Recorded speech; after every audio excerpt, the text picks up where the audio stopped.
Journey of the Magi by T.S. Eliot represents the story of the three wise men, or Magi, as they journey to witness the birth of Christ. The poem is told from the perspective of one of the Magi, reflecting on the physical and emotional challenges of the long journey. The speaker describes the harsh, desolate landscape they traverse and the spiritual disillusionment they experience along the way. Although they anticipate the significance of their destination, they are unsettled by the realization that the birth of Christ marks a profound change in their lives and in the world. Upon reaching the moral and philosophical heart of T.S. Eliot's Journey of the Magi focuses on the idea of spiritual transformation and the sacrifices it demands. The poem highlights the importance of persistence in searching for truth and having the bravery to let go of old beliefs to embrace new understanding.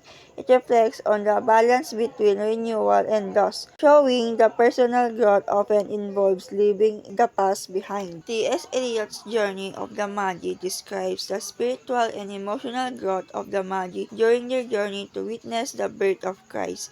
The poem touches on themes like struggle, transformation, and renewal, with the journey representing the difficulties of spiritual discovery. Although the Magi have a profound realization after seeing Christ, they also face the unsettling truth that his birth marks the end of their old ways of life. The poem reflects the sacrifices and inner struggles that come with gaining spiritual understanding.